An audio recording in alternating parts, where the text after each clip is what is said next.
To begin, please record the handouts on your screen. Two of these are already on the green paper. You just need to mark down the dates and the LEQ number. The third we will get in class today. You will get it eventually. For now, just get it onto your green paper.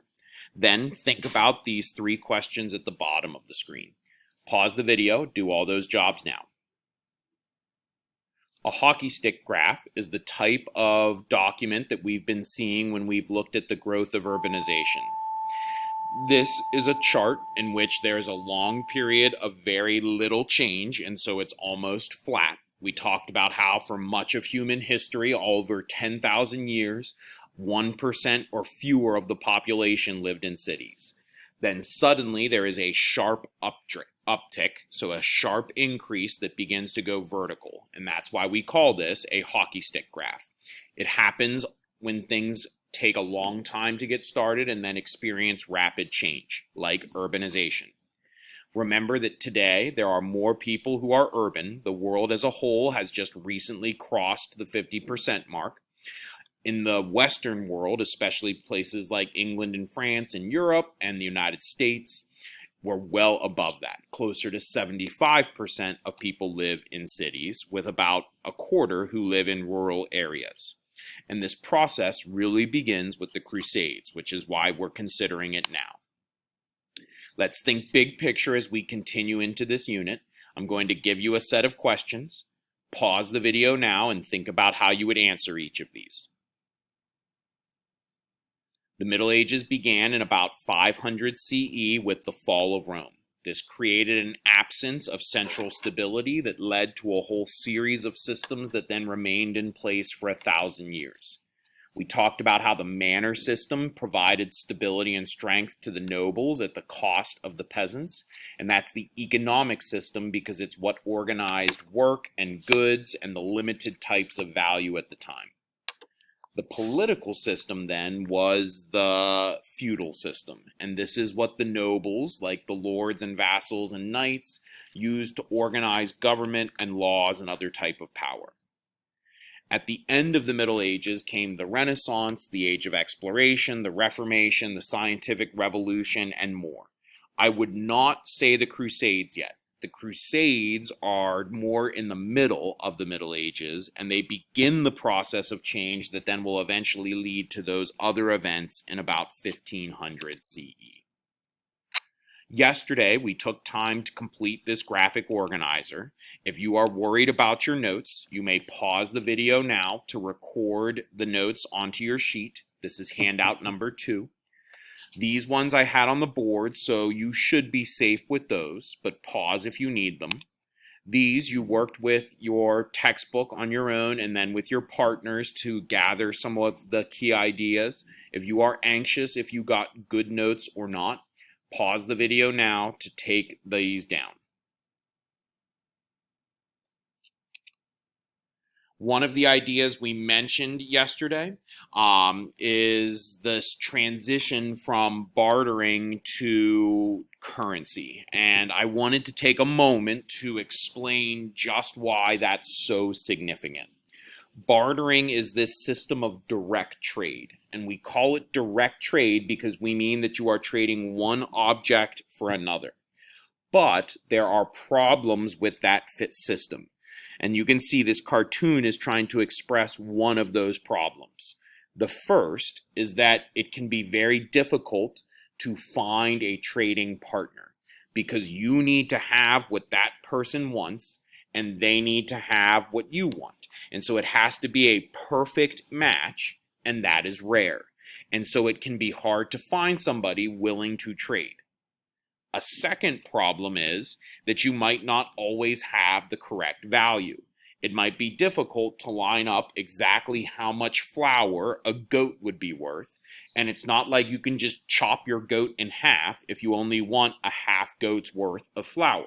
If they're trying to keep them alive, a dead goat bleeding all over the place isn't going to have the same value as a living goat providing milk.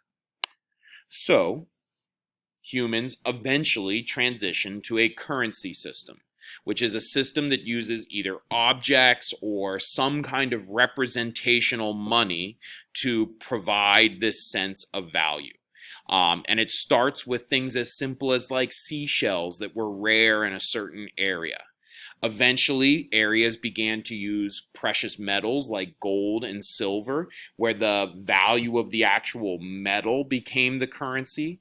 And then we move into kind of our more modern system where governments just create currency and set the values through different rules and laws. It's a remarkably complicated system that we kind of take for granted because we use it every day. But once it's in place, it makes trade far, far easier because it's much simpler to agree upon a value, and because we now have something that everyone is giving this universal value to. And so if I want this flour, I can simply pay with my coins, and then that farmer can take his flour and go buy his pig from somebody who wants it. And we don't have to directly connect those pieces together. Currency makes trade far more common. It opens up a lot more opportunities for different kinds of work and specialized good. It creates the conditions you need for banking and savings and investment. A lot of our modern capitalistic world is based upon the convenience, stability, and flexibility of currency systems. And so that's really important. All right. Today, we're going to take a little bit of time to review and get our tests back.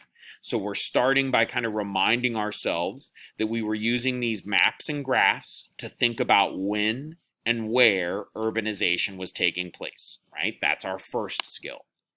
Then we used this graphic organizer to think about why it took place, right? That the Crusades, the increase in trade, the failing manners, all of these things promoted the growth of cities, which were based above all on business. Our next step, which will continue over the next day or two, is to consider what town life was actually like, with a particular focus on this growing middle class who challenged the status quo of the nobles and the clergy. Let's start with just a little bit more of a review. Pause the video, take 4 or 5 minutes to complete the back of handout number 2. So what I did is I imagined answering this LEQ in a paragraph. What caused the growth of cities? I wrote a paragraph and then I took out some keywords. Most of those keywords are located on the organizer. It's okay if you skip a couple of blanks. This is not graded. It is just meant to make you think and practice. Pause the video now to fill it in.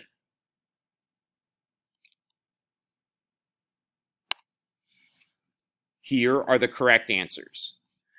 The first one gave a lot of people trouble, but the simple goal was to take the topic sentence, the prompt, and fill in this topic sentence. And so you didn't even have to look at the notes. You were just using your topic sentence to recognize that we're talking about the growth of cities driven by the results of the Crusades.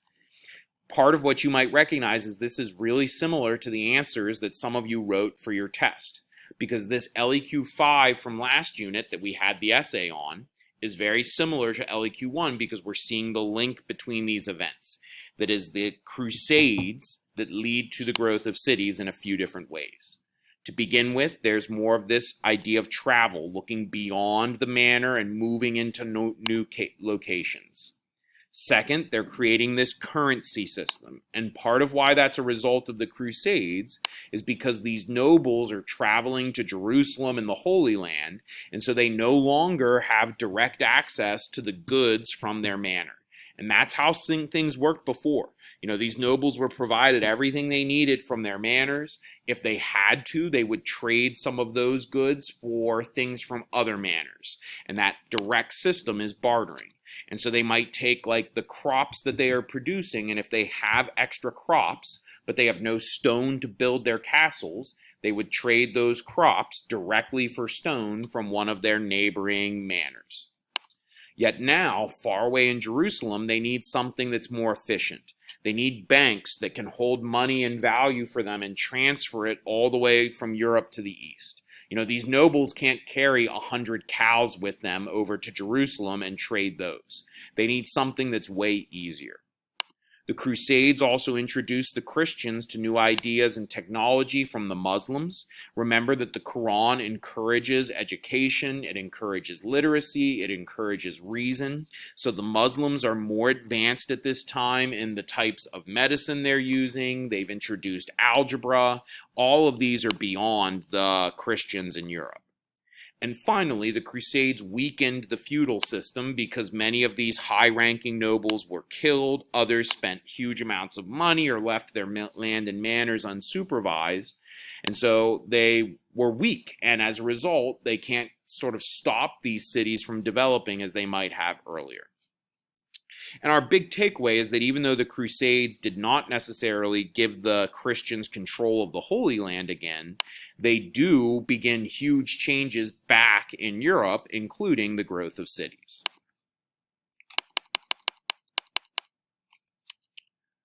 Yesterday, we introduced that our main sources for learning about the Crusades will be coming through these 3 documents. I gave students a moment, and I want you to pause the video and do this now. Think about some of the similarities and differences between these using source vocabulary we've introduced throughout the year. Then I helped students by providing them some sentence stems. Take another moment, think how you would fill in these blanks. What you should be recognizing is all are reliable because they're coming from trustworthy publishers like World Book or a textbook company, Prentice Hall, which is a big one. All of them are secondary sources because they're recently published, though these events are taking place in the 12 and 1300s. And they're all objective or informational because they're providing more facts than opinions. The differences would be that this eyewitness book blends a lot of primary sources in because it's based a lot on pictures of artifacts. Whereas these 2 are more reference sources that are giving general introductions, right? So they are reference sources like encyclopedias or dictionaries. We then read through this section of the textbook, and I will have you review that in a moment, paying special attention to these 2 images and thinking about what conclusions you can draw from them. So as you're rereading your textbook section, really hone in on this map that we should notice about the identifications of these major trade centers that became cities, and then this quick primary image of what that actually looked like for the people of the time. From there, I'll have you review a summary of the textbook that I published. When we return, you'll be able to record the vocabulary from that I'm expecting you to know at the bottom. I also will want you to read a short description from a great book on this time period, and I will